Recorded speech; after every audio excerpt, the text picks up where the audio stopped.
And here he is. Your room's covered in smoke. Ladies and gentlemen, Mr. Tom Dyer here. One drink with Tom Dyer. Thank you for having me. Hey, thanks for being on the show today. Long time no see, huh? Yeah, it's been a couple of days maybe. Yeah, we were here on Sunday. Exactly. Thank you very much for having me back. I really appreciate it. Yeah, thank you very much. Thanks for allowing us to come into your home now in Portugal. That is correct. Living in sunny Portugal. Well, it hasn't been that sunny, but it's definitely warmer than being back home in the UK, that's for sure. Right. And things seem a little bit nicer down here at the moment than it is back in London. So happy to be here. Do you have an EBS in Portugal? Not yet. Ah. Well, the way things are going in the world, I don't think there's going to be one here for a while for obvious reasons. But it's definitely something that we've discussed, and it's definitely a possibility. So when things get back to normal and, businesses can open, new businesses can open without the worry of having to shut straight away, right. Perhaps something that we'll explore. Excellent. So maybe in 22, right? Who knows? Maybe even 23, Depends how much longer we can last in current circumstances. But yeah, let's see. I mean, sometimes you get an opportunity that comes along and you just got to grab it. So perhaps it'll be a bit sooner, perhaps it'll be a bit later. But Jay, my business partner with the bar schools that we have open around Europe and whatnot, we are always looking at diversifying or growing, say, and seeing if there's other schools that we can open in other locations. So right. Who knows what the future could bring? We've definitely got our eye open onto a few locations. So fingers crossed that they'll come about soon. I don't want to say too much. Right, and who knows where it could go in between now and then, right? So exactly.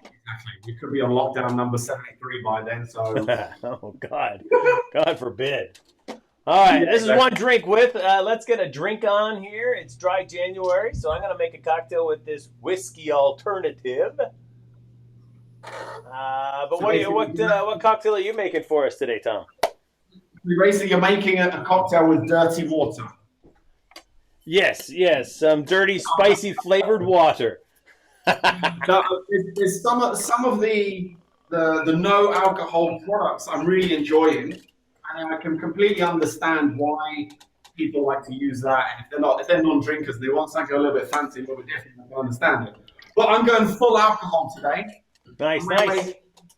A twist on an espresso martini using cracked rum and ginger syrup. So it's a rum and ginger espresso martini. Wow, that sounds really good. I'm happy you're on the other side of the ocean, so I can't taste it. Well, best description of the taste once it's done. I'm just gonna ice tong my ice cubes into my shaker with the slowest cocktail ever made in history. Sorry. But anyway, what are you making over there? You're making a whiskey alternative, something or other? I'm using this whiskey alternative called Ritual, and it's kind of nice. It's got some neat spices to it. Some of the spirit alternatives I'm really not happy with. They are just lightly flavored water, This stuff's not so bad.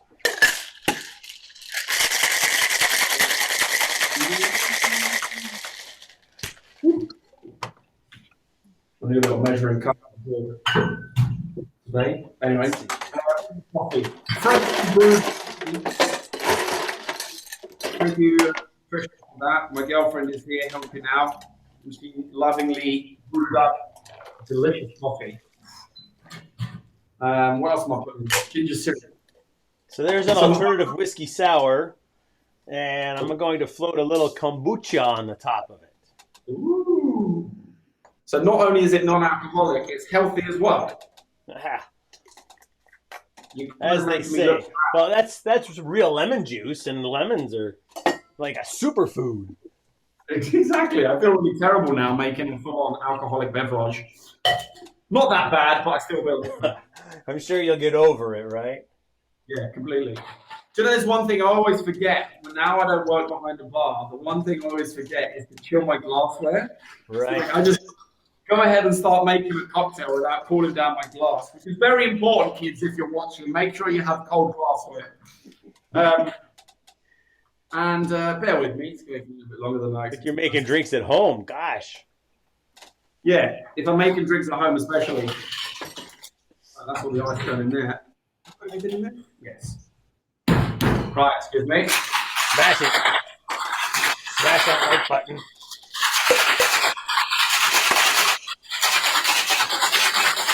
Yes. You're shaking that. Shaking it hard. I think I may have too much, but let's see. Well, you've got two to feed over there. Which one? You've got two people to make drinks for over there, right? Yeah, but it's only, I'm the only one that's going to be drinking it. But that's a cool strainer. So this strainer is called the Gorky strainer, and there's bartender Turkey that lives in Germany. His name is Gorky. And basically the company was making water, which is wonderful. They really liked the strainer. I really like that. They really like the strainer. Can we mass produce it and sell it and put it in the Gorky strainer? Presto, there it is. Very good. Presto. Really, really nice. That's pretty super great. fine. And really can fill a whole drink, basically. Oh, I see. That's great. Yeah, because sometimes you have to pour half of it and wait for it to strain through, right? Sometimes you're sitting there going, yeah, right. You don't have to do this, is this? All right. Oh. I've got some coffee beans in there. You're done. You're making me look bad. No worries. I'm in no hurries, man. Speed is of the essence. Right. Coffee bean. Got to make it look pretty. There's a good chance I'll fast forward in the editing anyway. No worries. I don't normally put coffee beans on my espresso martini either. I normally put a chocolate biscuit. Because who wants to chew on a coffee bean, really? Oh, I do. You do? Just in the morning. We grab a couple in the morning and just... Just grind. She just grinds her own coffee beans. Yeah, she's pretty hardcore. She likes her coffee a lot. Yeah. Yeah, she doesn't like to waste your time with that water. Rum and ginger espresso martini. All right, some non-alcoholic drink. All Cheers. right. Cheers to you, sir. I can't reach that far. This is the first time I've made this. So. Beautiful. How is it? This is the first time I've made this. I tell you what, just so it's not me telling you, Patricia, will you come here, please? Let me get an alternative adjudicator, a neutral judge, but probably quite biased towards me. Can you try this amazingly delicious, awesome drink? And let the people know how amazing it is. I think you're going to lose that drink. She's going to walk away with it.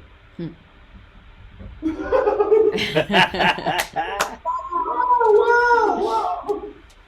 And thanks for coming today, Tom Dyer, ladies and gentlemen. We'll see you guys later. It's good though, right? I mean, it's really nice.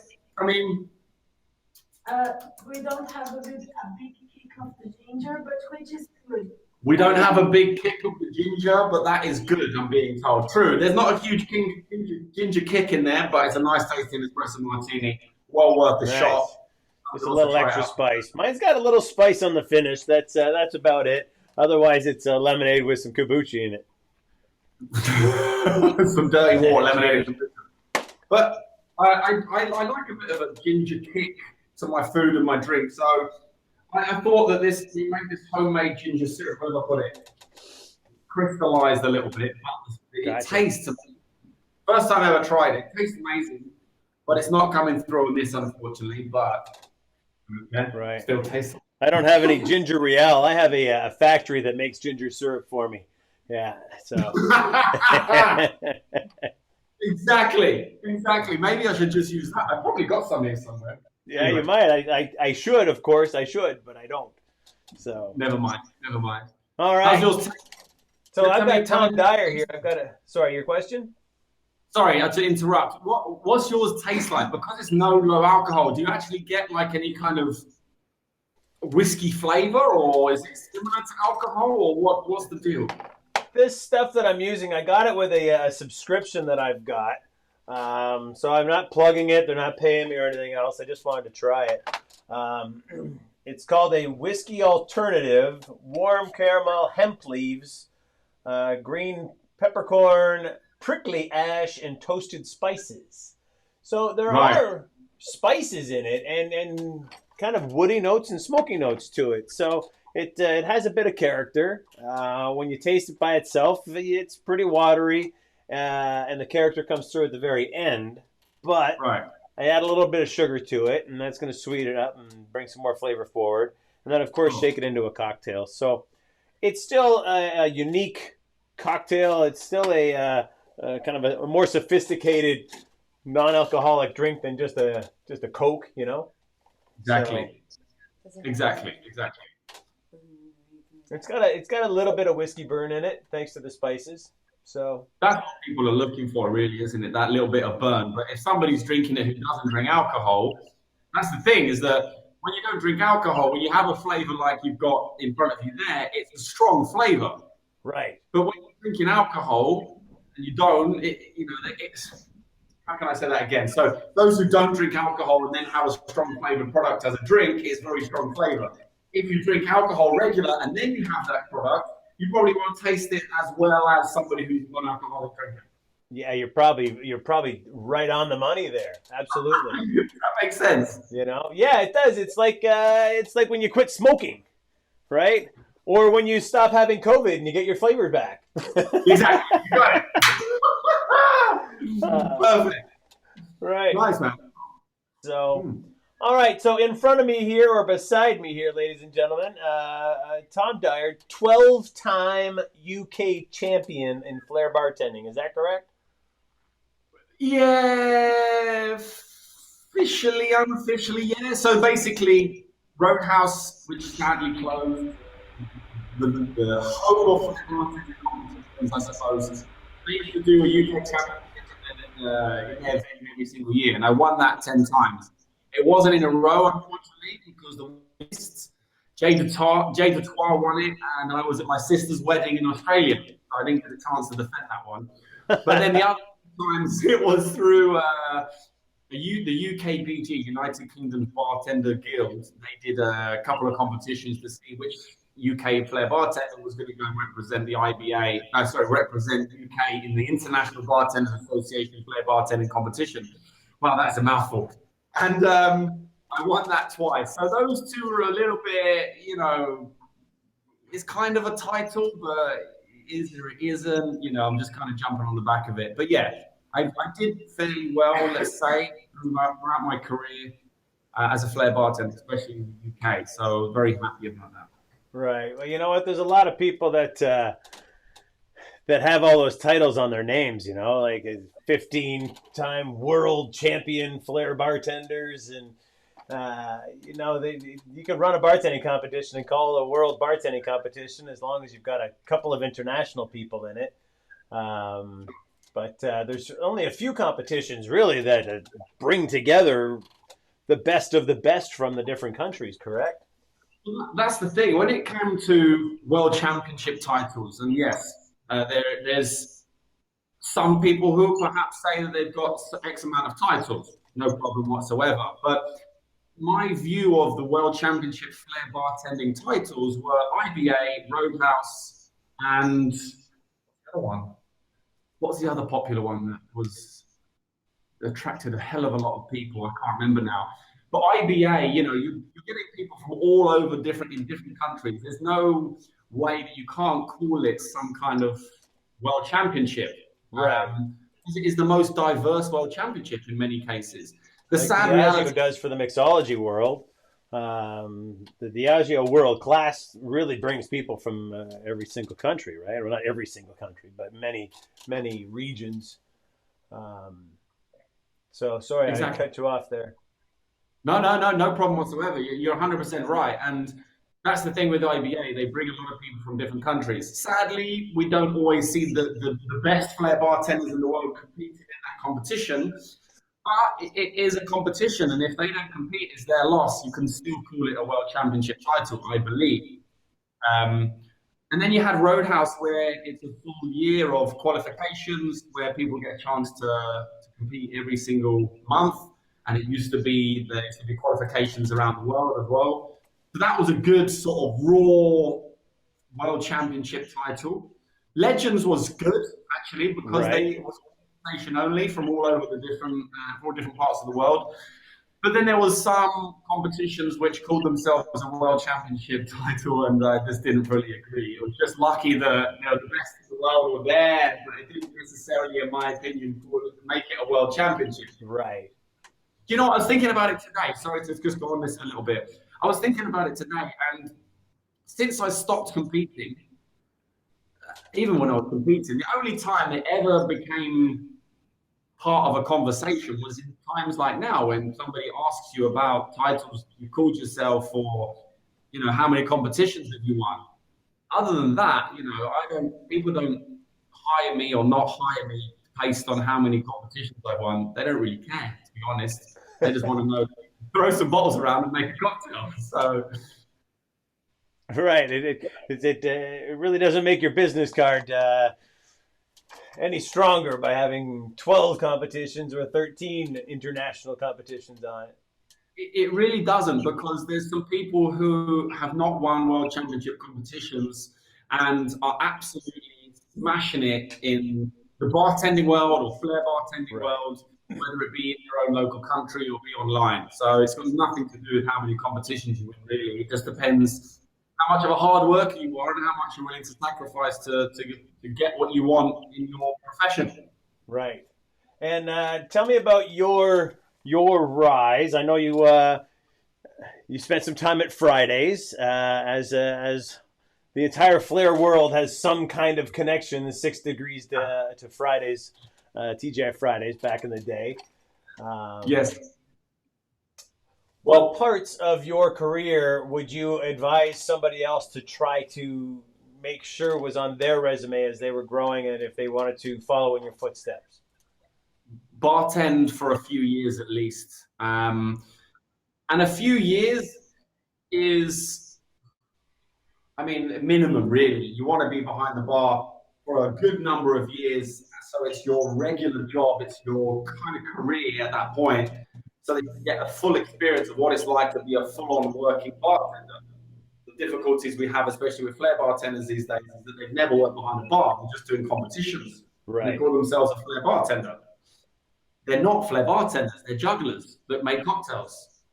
Sorry, anybody out there looking at that, but that's what you are. I essentially could call myself that.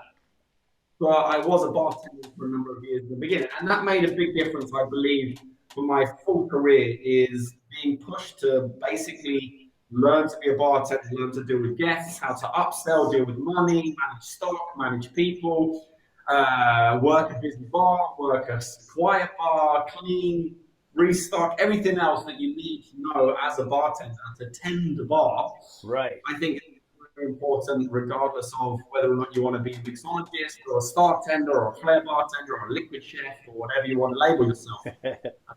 Behind the bar is very, very important. And staying open and staying humble about what you know or what you think you know. Because I do believe the bartending world can be quite an arrogant place in the nicest possible way. And I think those people who kind of keep their feet on the ground and stay humble as to what they know will be open to learning more and exploring more and new ideas so that they can better their knowledge and better their experience and share that with people even more. Right.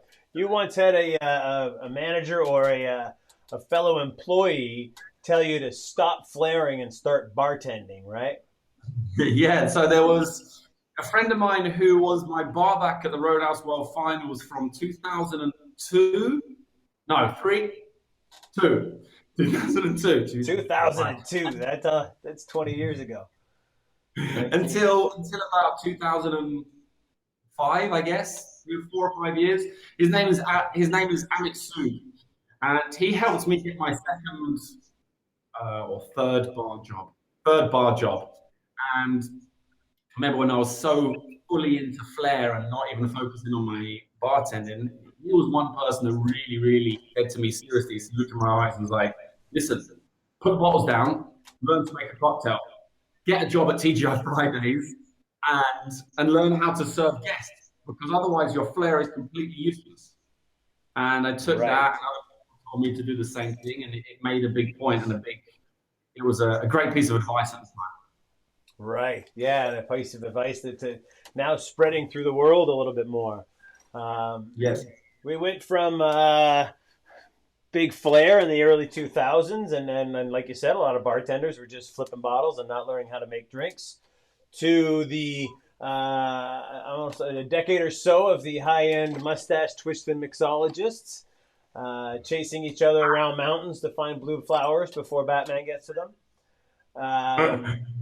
Each of those categories in my book have gone a little too far, and they've started to come back. How do you feel now? I've been waiting a long time because they're starting to mesh together a little bit more. How do you see that, and what is your opinion on how it's coming together? It's interesting because you've got all those youngsters that started to Flair many years ago, early 2000s perhaps, who have now kind of perhaps gone out of Flair, or managers, but still love Flair. And they're encouraging others to Flair and to make, to juggle or to try different tricks in cocktail bars, because these guys really enjoy good cocktails and they enjoy Flair. So now they want their employees and their bartenders to offer both types of services.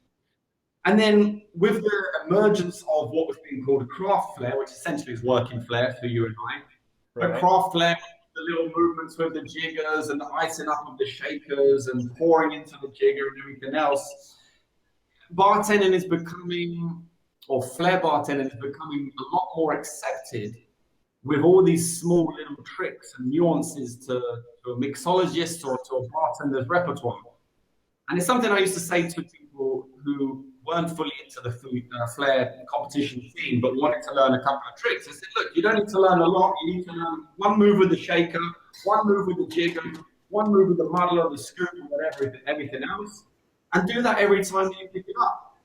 And that's what we're seeing a lot more of. We're seeing these high-end cocktail bars throw in a thumb roll to a shaker, or a palm spin, or a roll across the bar top, or a twist with a jigger, with a nice pour and a cut and everything else. So we're seeing a hell of a lot more skill, style, and flair being put into people's bartending technique. And of course, social media is really helping drive that forwards.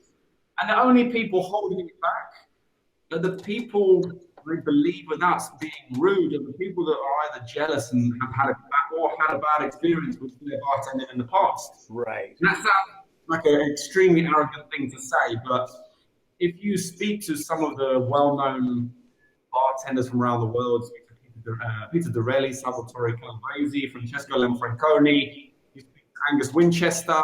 Massive mixologist names you're dropping there. There's a big names there. Let's hope they agree about what I'm going to say.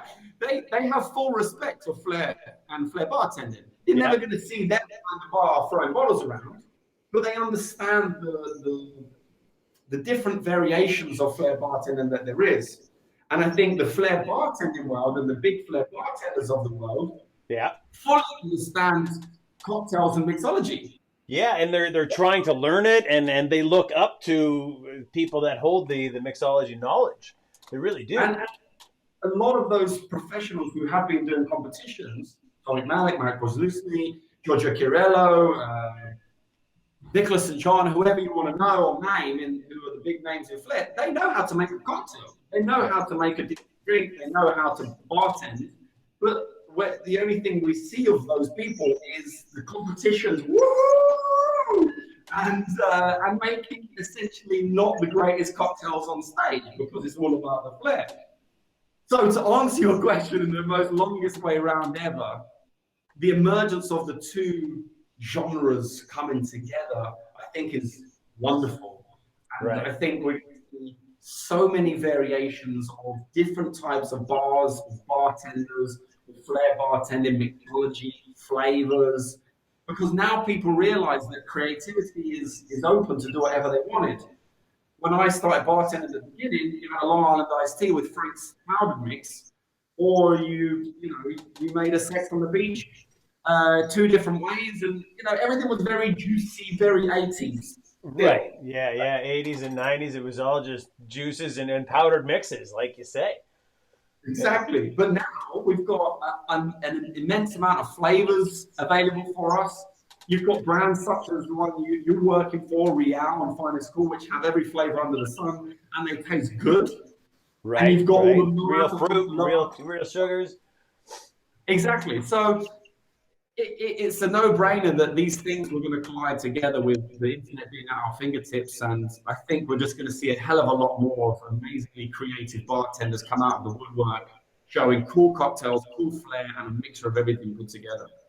Yeah, I'm really hoping that when the dust settles and then we finally get out of this pandemic and whatnot, that all of the bartenders kind of start at square one again, but with all of this new knowledge that we've got, the mixologists and the Flair guys.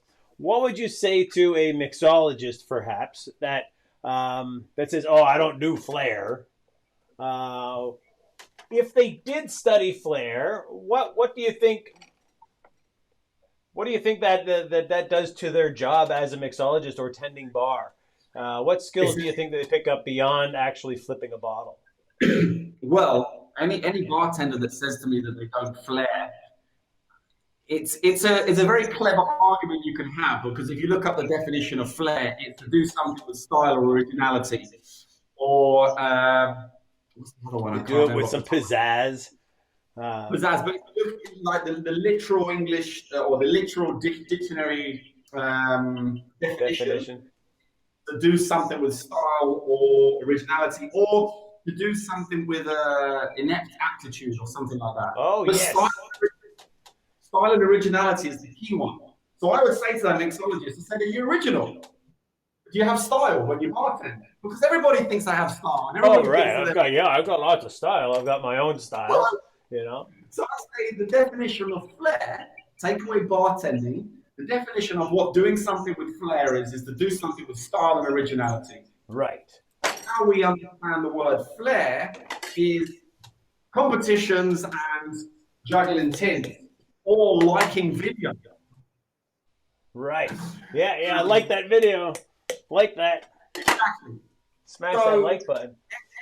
Every bartender in the world, I believe, has some element of Flair. Right. Not in the classic term of Flair bartending, like I said, in terms of spinning and throwing. Every bartender has a certain element of Flair because they hold things in a certain way, they do things in a certain way.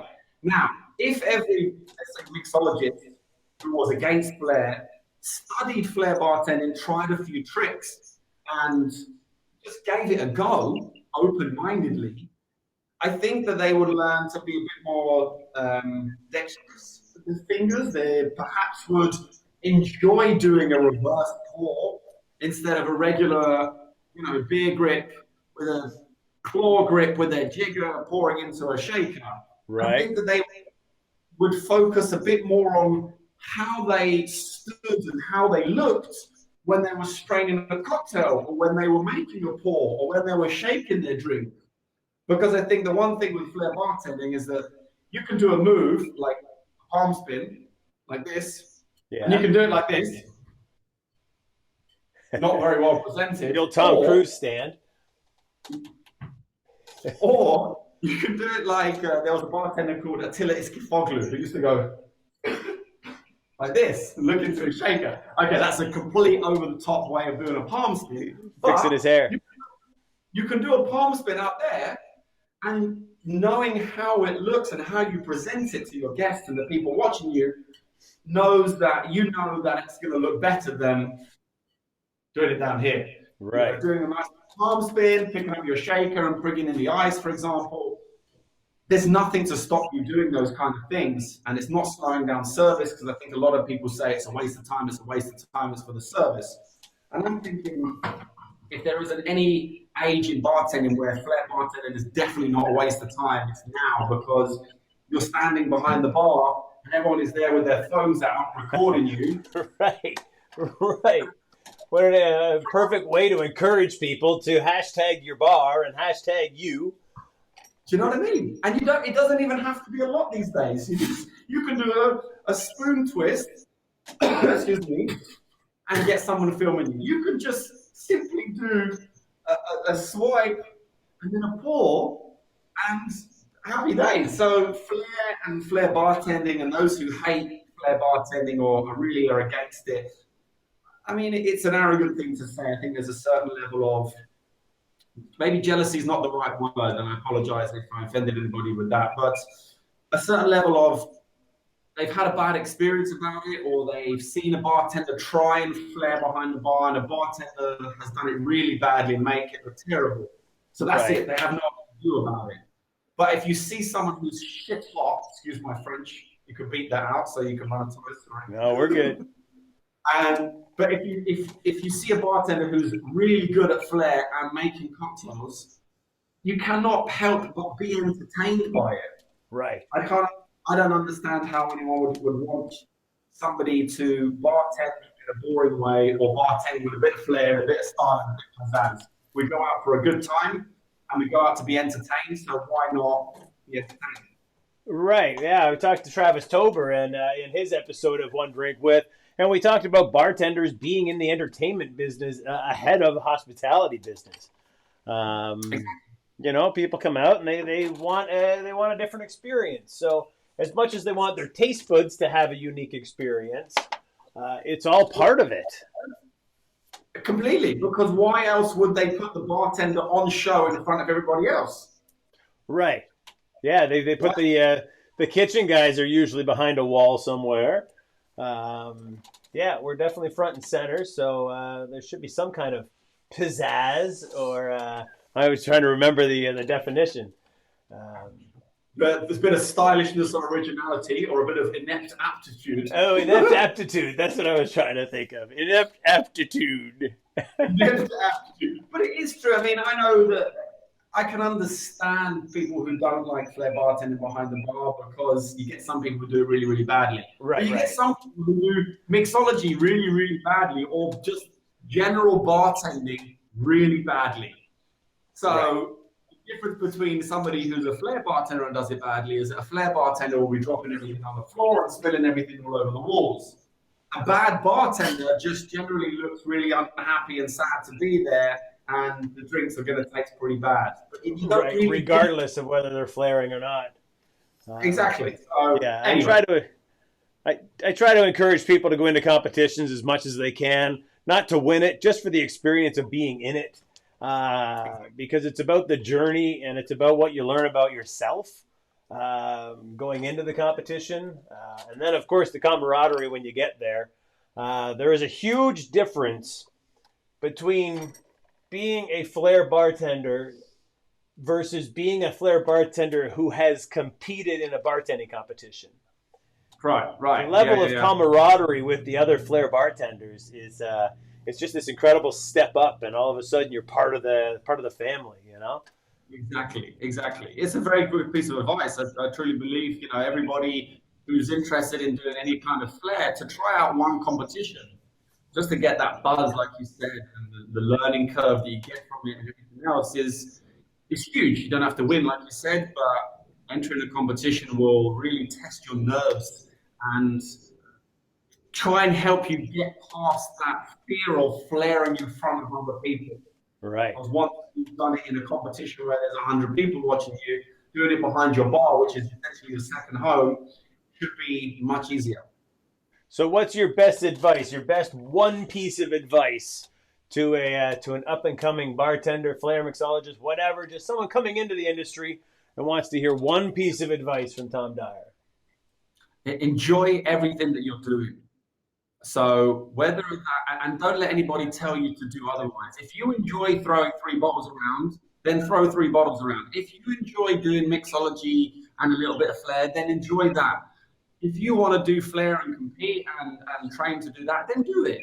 But whatever you do in the bartending world, and especially Flair bartending, make sure that you enjoy it, because that's going to shine through, and that's going to push you in front of everybody else and into the limelight if you want to grow your name, your brand, your bar, your cocktails, whatever it may be. And I think if you enjoy what you do, everyone will enjoy it with you. It's like the saying goes, smile and the world smiles with you, cry and you cry alone. And it couldn't be more true. So the more that you enjoy and have fun, the more others are going to enjoy and have fun, and they're going to want to be served by you. They want to try your cocktails. They're going to want to see shows from you and everything else. So enjoy the journey. Enjoy the journey and enjoy every moment and kind of live in the moment, right? Yeah, kind of, without sounding too deep. Right. What's the best advice you've ever heard, or been given yourself, the one piece of advice that has kind of changed your direction or shaped you? I got asked this a little while ago, and I had a good one, but I suppose it was something like, it was probably the advice I had from Amit, which was very good, which was stop flair and start bartending. Right. Which essentially comes down to be a bartender first and a flair bartender second. But that's for flair bartending. For bartending in general, I think the best bit of advice I had was to remember that you're constantly learning in the bar trade. You don't reach a level and you go, I know everything, because it's impossible, first of all. And the world of the bartending world is constantly changing, and you've got to stay up to date with what is changing and what's the new strainer technique, what's the new pouring technique, what's the new powdered sours mix on the market, what's the new non-alcoholic whiskey, what's the new smoke gun, what's the new whatever it may be. Open your mind to all the other possibilities out there and learn different techniques and ways of doing things, and stay humble to be open to these ideas. And I think the more people are open to these new ideas and new trends, the more that they're going to grow as a bartender as well. That's wonderful. Now, using that and your YouTube channel, I wanted to spend just a couple minutes chatting about your YouTube channel, because I was going to say, where would you advise people to go to learn? And of course, you've got hundreds of videos on your YouTube channel. Yeah, it's growing, it's getting there. And yeah, they can check out YouTube, Tom Dyer Bartender. That they can find it. There you go. And just like magic, ta-da! And there's a lot of Flair videos on there, to the point where I'm starting to repeat some of the moves. I'm really sorry for any of the subscribers or fans watching, but I do enjoy doing the YouTube channel. It was something that I started off of a whim, because I was getting asked for advice a lot of the time, and I thought, well, why not just start a YouTube channel, put it on a video. And even if the 10 people that ask me those questions watch the video, at least they've got the information that they need. But it's turned into this whole new ball game where I'm literally standing in the studio that I've made in our apartment with a real bar and lights everywhere, and I've got egg boxes on the wall to help with the sound. Right. So, but yeah, you can check out the YouTube channel. I'm on pretty much every other major social media platform out there, trying to do what I do. Try not to put too hard in a world of monsters. So, how are your Zoom calls? Are you doing a lot of Zoom trainings lately, or? Lately, not so much. But first lockdowns, I got linked up with this marketing company which sold my services to their clients, I think it was. So I got a lot of Zoom calls through that. That was great. I really enjoyed doing online cocktail virtual classes, whatever you'd like to call it. I've done a few myself.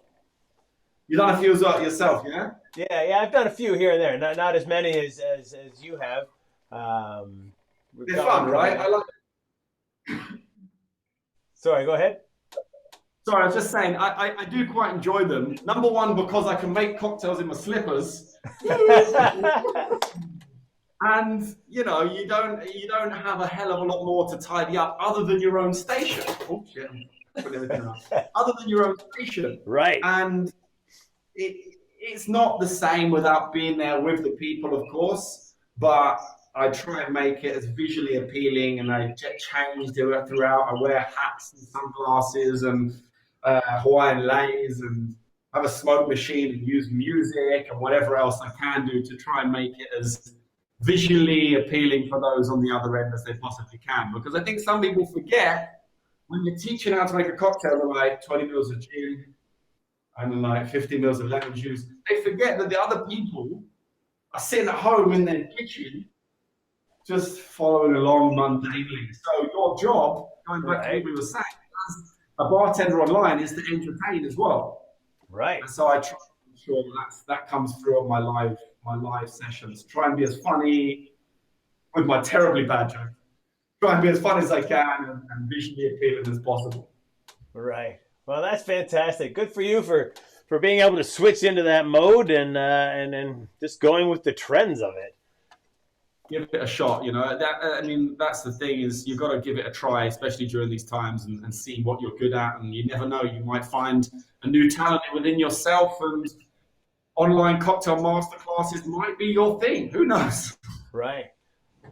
And we could learn. You could do some Flair classes as well. So if there's anybody here watching that wants to learn from you, they could reach out to you and do their own Zoom classes.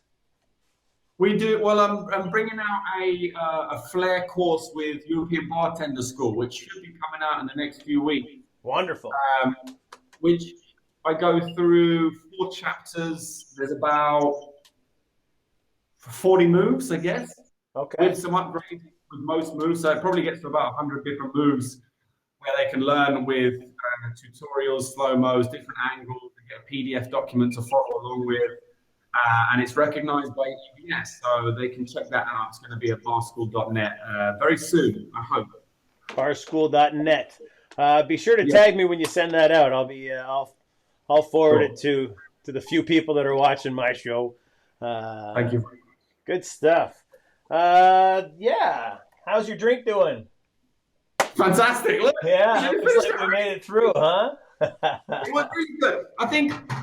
I mean that Kraken rum in espresso martinis, if you've never tried it, fantastic. Right, it's dark rum. It's a dark rum, sweet rum. It blends really well with coffee, and it has got quite a strong vanilla note to it. So when you drink your espresso martini, you get that extra bit of sweetness. Not a lot of people like sweet cocktails, of course, but I think it does a nice balance. This was great. I would have liked the ginger to be a bit more kicky on the throat. Right, you know, a little hotter. A bit hotter, yeah. But, you know, you can't go wrong with espresso. Coffee and alcohol, right. You're not going to lose, are you? You can't go wrong with coffee and alcohol. Very good. How's yours? It's good. It did the trick. It was tasty. It was unique. So it was good. It was good. How's dry January going for you? Not so bad. Not so bad. This is the first time I've ever tried it. First time in, I don't know, 35, 40 years that I've tried to not drink. So, and it's pretty easy, no? It hasn't been as difficult as I thought it could be. You're right. So, yeah. You know, I'm just, I mean, we go out and I've got some favorite bartenders that are like, so what kind of whiskey do you want today? And I'm like, I'm not having any at all. And they check my feet, really want to make sure I'm doing all right. I mean, I think giving up alcohol for a month for most people can be fairly easy, but the other one they do in the UK is veganuary. Veganuary. Veganuary. So it's being vegan for the month of January is the other one. But I mean, I was vegan for 2 years, so I don't do it. But I think that one is a lot more difficult for some people because you've got to be a lot more. You got to understand a lot more what's being in your food or what you're gonna, what is in your food. Right. They couldn't have the picked like Vaporil or Voon or Volai maybe. August. August. Oh man. You know, somebody had to go through the calendar and pick a month, right? Thank you, Eric. No. Thank you, Eric. Oh man, it's terrible. We could keep doing this. Could be a whole new episode. But right, yeah, November, whichever. All right, good stuff, Tom. Thank you very much for joining me on Behind the Glass with Dean Serneels on Sunday, and of course, One Drink with Tom Dyer right here. Thank you so much indeed for having me, Dean. Keep up the awesome work, mate, and hopefully see you on YouTube again very, very soon. Yes, yes, I hope so. And good luck with your channel and all your Zoom calls and all your future. I can't wait to see where you take all this.